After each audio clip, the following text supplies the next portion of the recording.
Ben. What's up, guys? Welcome to Mix of Six Live, episode 5. We got Brett on here on us with tonight. What's up, Brett? I don't know, man. It's a little different sitting in a live. I'm Yeah, used to ain't sitting in that the right? computer stuff, man. Hey, it's all good. Thanks for joining us, man. It's all right. Guys, we had Second a, fiddle, brother. yeah, for sure.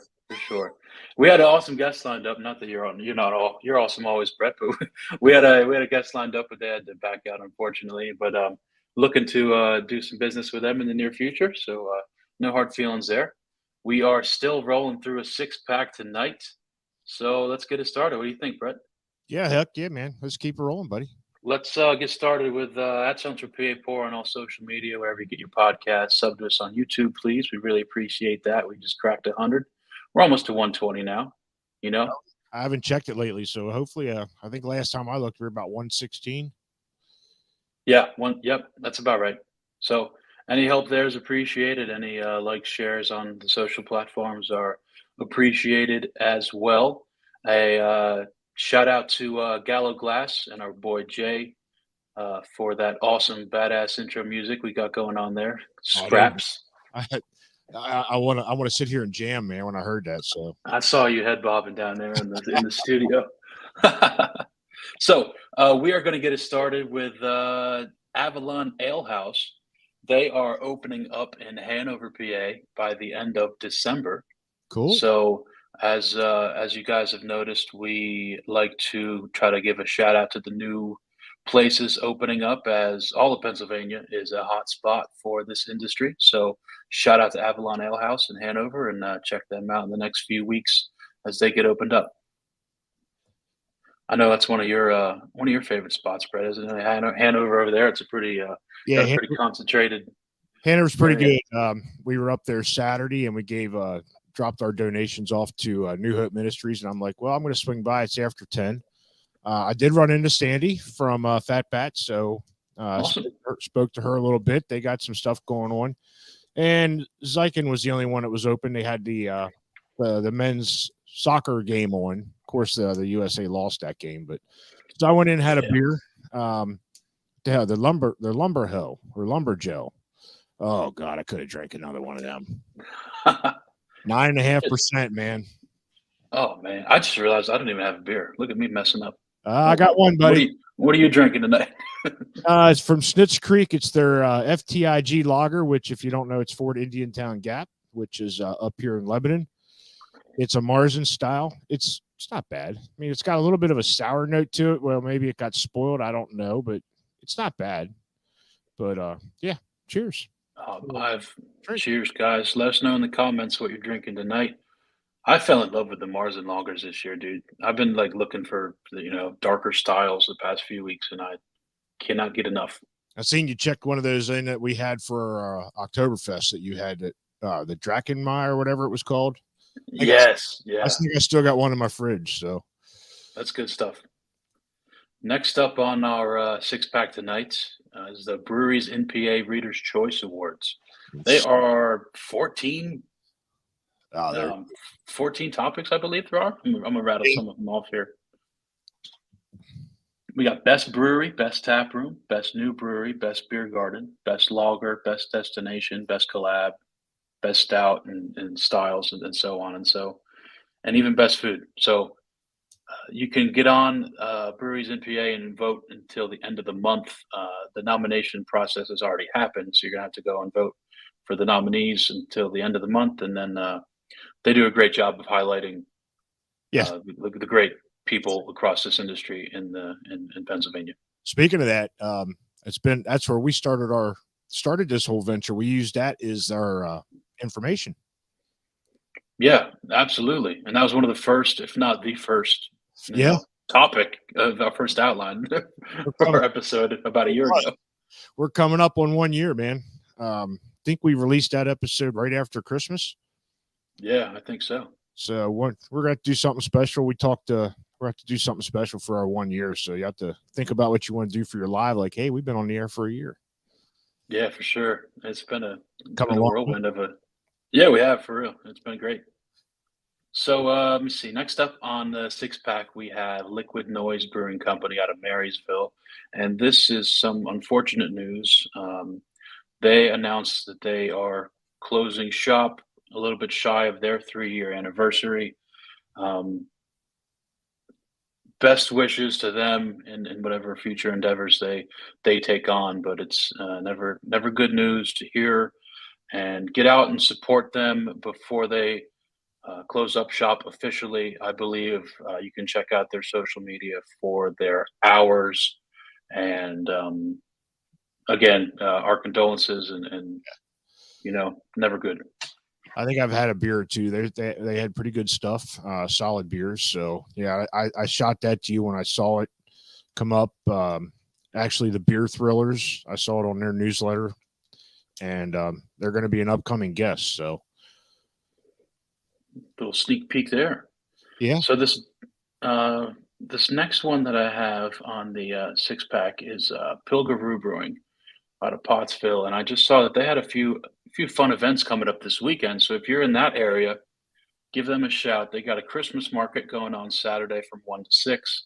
They have a tipsy Christmas cocktail party going on from 5 to 11, and they have emo night as well going on from 8 to 11. So again, go out and check them out if you're available. I've heard nothing but awesome things. Unfortunately, I haven't made my way to them yet, but it's definitely on the bucket list for sure. did you say emu? Is that like Limo? Emo, Oh, okay. I thought you were emo. doing Doug. So Oh shit, no man. Anyways, I think our next topic is our upcoming schedule. So before I pass it off to you, Brett, I'm just gonna say we got one more Mix of Six live guest booked, and that is Steve Goebel from the Goebel Group, and I believe he is talking about an event that he has coming on at the Tattered Flag. So check that out next week. We are live on Mix of Six Live every week, Wednesday, 8 p.m. ish. I'm a little late this evening. My apologies. Had my sister's birthday. Shout out to Chelsea. yes, But yeah, Britt, I know you. One more thing before I pass it off to you. If you're interested in the Mix of Six Live and being a guest, visit any of our social platforms. We have a link tree in our bio, and on there we have a booking platform. So you go on there, you select your own date, and just give me a little bit of information, and we would love to have you on as a guest. And we're not, I mean, a lot of our content has been about beer, but as you've dove into recently, it's a lot of local business related items. So whatever you're into, we'd love to provide you a platform to tell your story. So with that being said, Brett, I know you've booked some full length episode guests recently. So why don't you tell yeah, the people what you got on tap? yeah. So our last recording was with the Buy Local Coalition. That episode will launch this coming Saturday, so make sure you look for it on our YouTube, and please subscribe and check us out. Check it out on the wherever you get your podcast listening. So that episode's coming out. We do got some other ones where we're going to sit down with Derek Wolf from Wolf Brewing. I mentioned the Beer Thrillers. They have a blog on there. They do a newsletter. He puts out a ton of information. So they're coming up. Genova's, we're working on getting a solid date. He had to reschedule. We had him scheduled.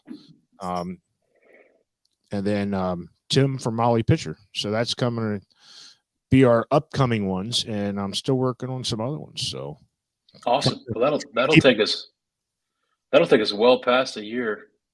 yeah, that's gonna, if I get those four, we get those four out, we'll be into February. But we're gonna keep going, and I keep telling them that once we do this, look to get with you to sit down here and just do a touch up on the live stuff. So check in, see how they're doing. Glenn had some good stuff going on the other week. Was that last week, wasn't it? Yeah, Glenn. There's always a good conversation with that guy, man. Yep. Are you going to be available for that Ales on the Rails? I don't think I'm going to do that one. I might. I don't have time this time, but I'm going to probably definitely shoot for the February March one for St. Patrick's Day one. Gotcha. I think Yeah, I it'd be a told little bit better organized. We might be able to do some live. yeah, for sure. I told Glenn last week I watched our full length episode with him, and I was watching some game film as I called it, and you were talking about jumping on top of the train and doing some shenanigans of your own, which sounds about on brand for you. That's where we met the Brewscaster, Luke. That's right, Luke. Met him on there. Oh It is man, a good that's time, right. man. If you do get a chance, go out there and get on that Ales for Trails, or and the Yep. Ales for Ales for rails. Rails. So it's definitely a fun time, and Glenn and his crew will definitely provide you a really intriguing and informational about the beers they're giving you. I left with a buzz. I'm saying. Hell yeah. Well, he said this one's just strictly 10 beers from South County. So, Oh, yeah. man. Yeah, I was wondering when he said about South County. I didn't see no rails going up to their location. So I was like, how are they going to park it up there? So Yeah. So, switching gears a little bit, and this is something that you and I probably have both loved for a very long time, and we dabble here and there in our podcast talking sports, but hell, we don't have an exact guest spotlight tonight, so we're going to talk some baseball hot stove stuff. winter And meetings are going on, buddy. It's where a lot of trades abs- going down. absolutely, and it started off hot. It It, started off hot this year. and the big one today for me landed. It The did. Yankees re-signed Judge, and I said if they don't sign him, I'm done as a Yankee fan. 40 mil a year. Oh God, is that some stupid ass money? That That's is, insane, dude. And he bet on himself, and it paid off. yeah, because I think they were offering him 6 at 280 in the beginning of the year, and he declined it. So now he got 9 for 360. Yeah, Holy shit. I think the Giants were in there. They were the favorites. He was meeting with them, and it was funny. Just before I got on here, I was watching, and Aaron Boone said he had like his pit in his stomach because he knew he was meeting with the Giants, and he actually picked the phone call up and called him personally and said, "Hey, we really like you here." Yeah. Well, this contract will take him up to his age 39 season, I believe. And so I mean, unless we're talking some Tom Brady type shit, then that'll be pretty much an entire career in pinstripes. Yeah, and And I said if they don't keep him like they did Jeter and just let him play as a Yankee his entire life, there's something wrong with the organization. I know you're probably not on Twitter as frequently as I am or at all, but did you happen to see what John Heyman did yesterday afternoon, 5 p.m. or so? No, I did not. So he's I don't remember exactly what paper he works for, but he works for one of the maybe the New York Post. I might be butchering that. It's Anyway, is it? I think it is. So all of sports news breaks on Twitter now, and he tweeted yesterday about 5:30 p.m. I was making dinner. He said, "Arson Judge to the Giants," and it's funny because A typoed Aaron into arson, so that right there that snowballed into a bunch of fire jokes. Like oh he's going to set the Bay Area on fire, or he's like burning the Yankees down on the way out, and so on and so on. So he typos that shit, and then about 5 minutes later, he puts out another tweet. He says, "Oh, my apologies. I jumped the gun. I just talked to the Giants. They haven't heard from him yet." So then we wake up this morning about 9 a.m. or whatever, and of course, news breaks 9 years, 360 million. Your team's been doing pretty good. You got Verlander and What a Scherzer back together. what a roller coaster of a weekend, man. So Friday, I'm walking around Hershey Park with some friends and my wife and daughter, and I see on my phone DeGrom, Oh, Rangers. yeah. I was like, what? 5 years with a 6-year option for $185 million. So, like, of course, my first instinct is, oh shit, that's a heartbreaker. But I mean, let's be honest, dude. He hasn't had a full season since 2019. And He's 35.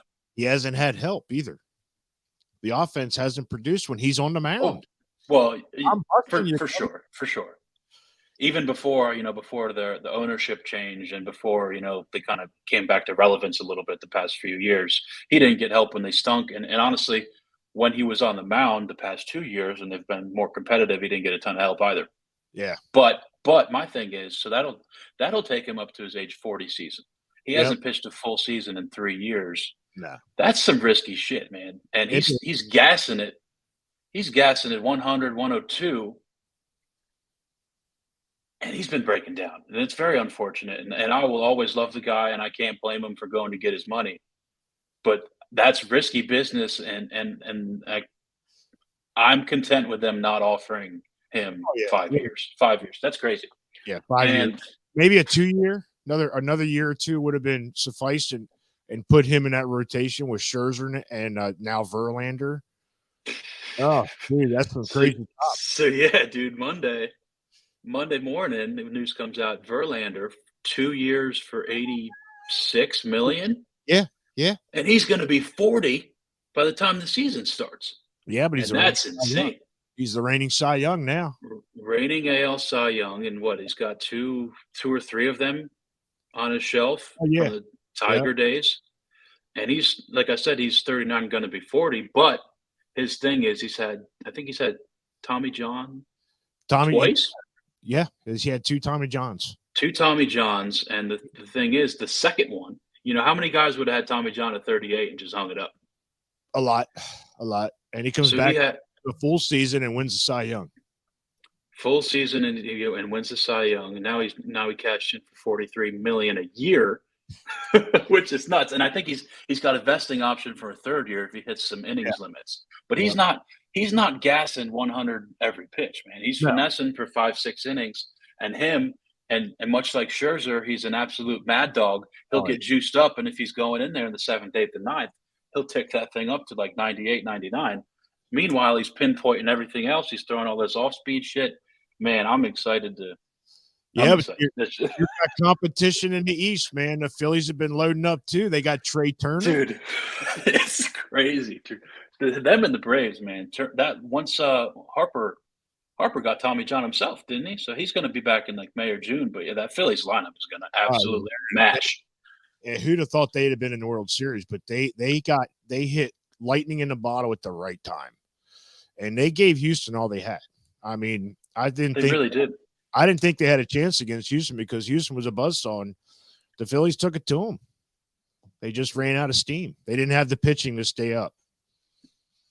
But well, hey, the Phillies snagged a starter from the Mets today, Taijuan Walker. I did see that. Yeah, I saw that. I'll tell you what's crazy. I could talk this all night, so we're just going to keep bouncing back and forth because screw it. So Taijuan Walker, he was kind of a journeyman before the Mets. They signed him up for 2 years, and they got their money's worth. Absolutely did. But then he signs a 4-year deal with the Phils at a pretty high rate. So, man, that's another one of the things, much like DeGrom on a different level, of course, a slightly smaller one. But it's like that's a lot of money, a lot of years for.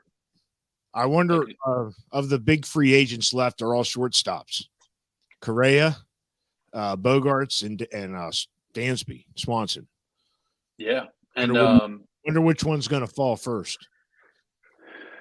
That's tough too. That's tough because now that hell, who knows even where Turner's going to be playing anymore? I mean, I'm assuming he would probably be in short, but because they got rid of Gene Segura. For sure. They're going to use him either at second or short. But yeah, you wanted to talk football. You could talk football you want, but we're not. I'm not even done with baseball yet. I got a couple more things to bounce off you. I'm only worried about Penn State. We got a Rose Bowl, man. Oh yeah, who's the opponent on that one? I saw it. Utah. They're going to have their hands full. Oh yeah, they just gave it to USC the other day. Yep, and I loved it when Michigan beat Ohio State, even though I can't stand either one. But anybody that beats Ohio State's a fan with me. So sounds about right. Yep. So I tell you what, I heard a backup plan for the Yankees was, which absolutely would have tore me up, is that if Judge would have left, the Yankees were pursuing Brandon Nimmo pretty. Ooh. Yeah, he's which on the free agent market right now. this dude's going to get paid too. And again, it's one of those things where it's like I think the front office has a number in mind, and if somebody else exceeds it, then best of luck elsewhere. But Right. there's something about a guy at the top of the lineup that just gets on base and is just positive energy wise, and Oh, then he's a great. goes out to the. Yeah, he's awesome. I haven't exactly kept up with all the crazy um, advanced stats in baseball, but that dude, he went from a part-time player to like a top dog in center field, which was awesome to watch. So, Yeah, and there's not, he's definitely a good utility player and durable, and he does bring some quality at bats to the plate. So yeah, that's one you definitely want to keep, Brandon Nimmo. Now, if you can get your polar bear to stay healthy and hit for a whole year, maybe he'll get the National League home run this year. I sure hope so, man. They're still lacking in a couple areas, but I tell you what, coming from that dog shit ownership group that was in there before, and the new guy comes in and says, "Ray, we're going to win one in 3 to 5 years," and then you see all of these contracts align with that message. Yeah, we're signing some veterans, but they're all short-term deals, and we're not signing anybody that is attached to a qualifying offer, so we're not giving up draft picks.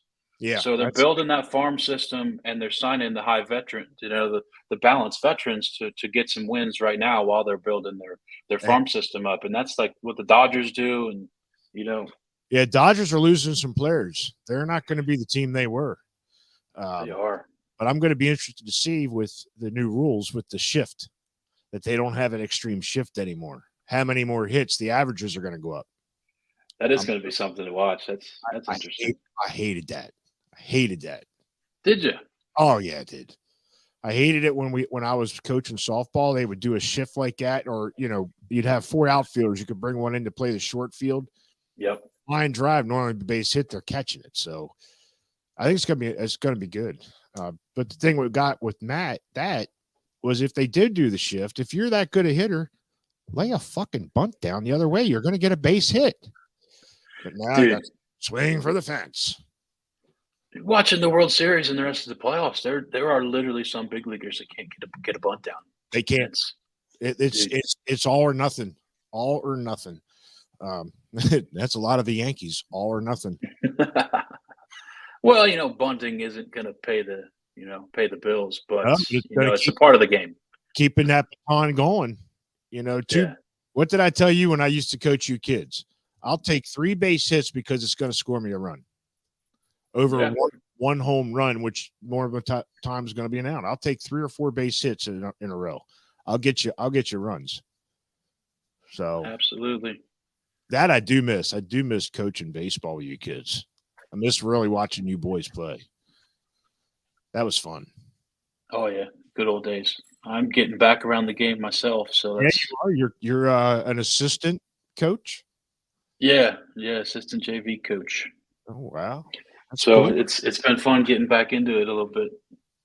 Now you're going to know what the stress was all about. Yeah, for real.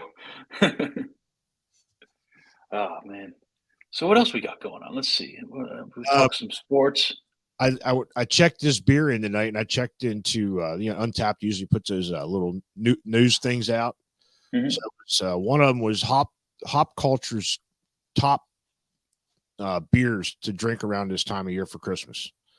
Troegs Mad Elf is on that list of all the big names. I mean, they had Breweries from Belgium and Anchor, I think it was from a lot of the California. Troegs from the Mad Elf from Troegs is on that list. I think it's number 4. That's pretty phenomenal. Did you see they announced a little twist on it this year? Did you see that? I think it was like a bourbon. I didn't see. Might have barrel aged something or other. Let me see if I can pull that up quick. I did pick one up from Dogfish Head. I think it's called Red Rudolph or something. It's a red ale from Belgium, from Breweries, that Dogfish Head conditioned almost like Mad Elf. It's conditioned in cherries and vanilla. I got a 6-pack here. I think you'd like it. If you like the Mad Elf, you'd like this one. I Oh think yeah, I think this is actually better.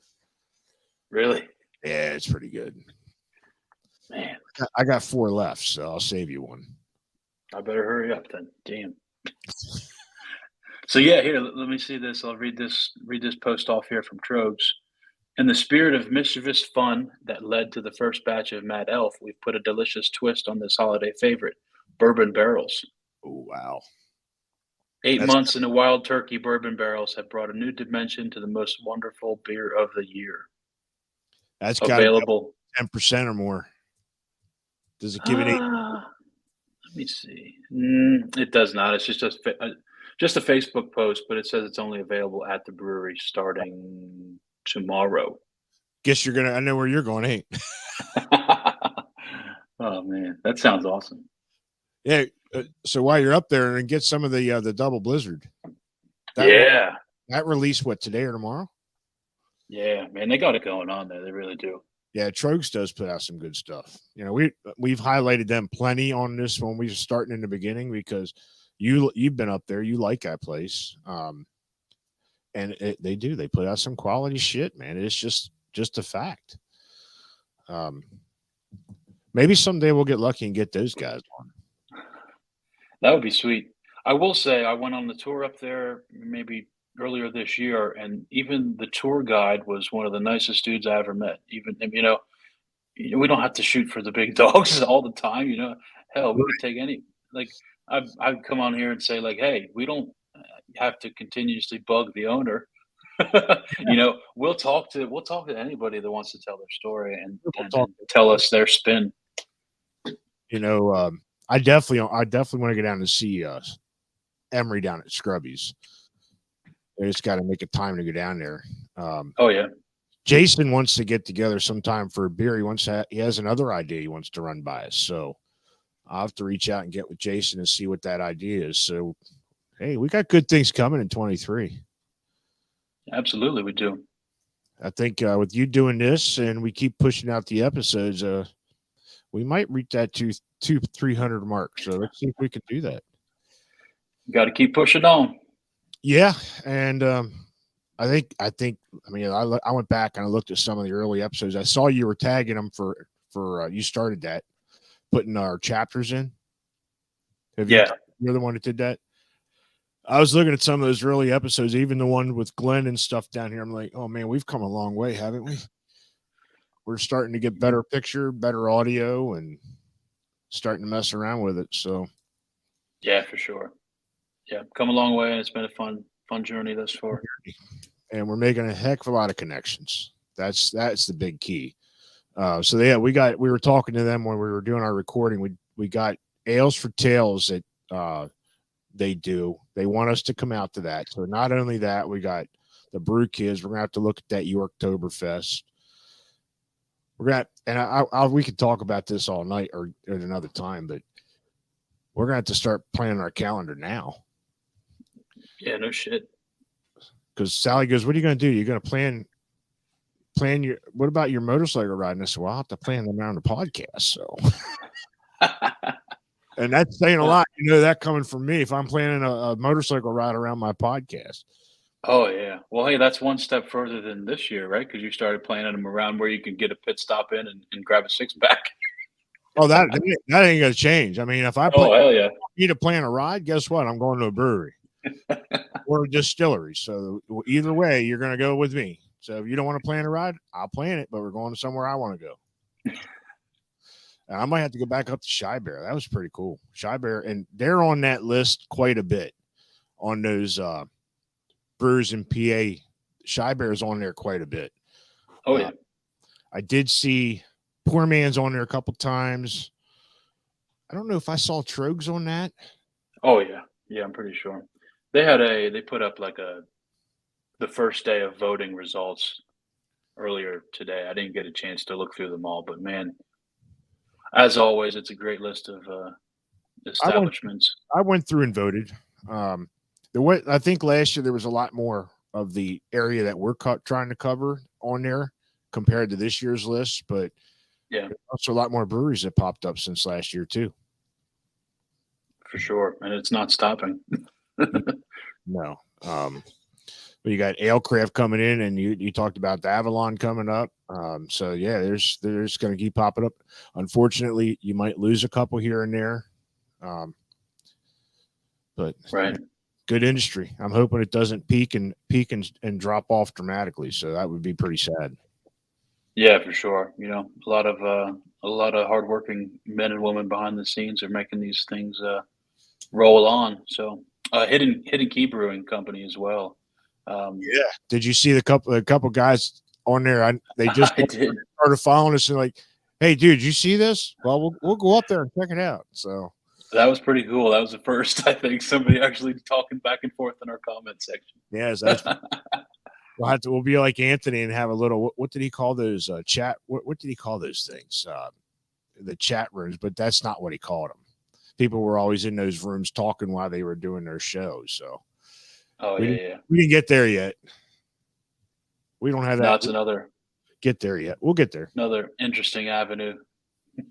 Yeah. Hey, we're running up on 33 minutes, so let's call it a night. And thanks a lot for joining us, Brett. I'm gonna roll this badass music on the way out, and go ahead, follow us at Central PA Pour. Oh, sure, Brett. Go ahead.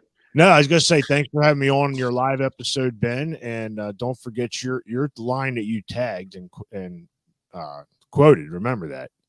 You need to end it with that. You're bonded by beer. Oh, I don't even have a beer. Dang it. We'll go with a Yeti. How about that? I was going to say I already drank mine, but thanks. Keep tuning in here every week and seeing Ben's doing a fantastic job. So, well, thank you very much. Everybody have a Merry Christmas. Absolutely. Like Brett said, every Wednesday, 8 p.m. ish, Mix of Six Live. We're hoping to spotlight somebody every week. And about twice a month now, we're putting out full episodes wherever you get your podcasts, at Central PA Pour on all social media, wherever you get your podcasts. Please sub to the YouTube channel. Thank you very much for tuning in. Let's all be bonded by beer. Have a great night, guys. Thank you very much for tuning in. I'm going to hit this badass music one more time. And we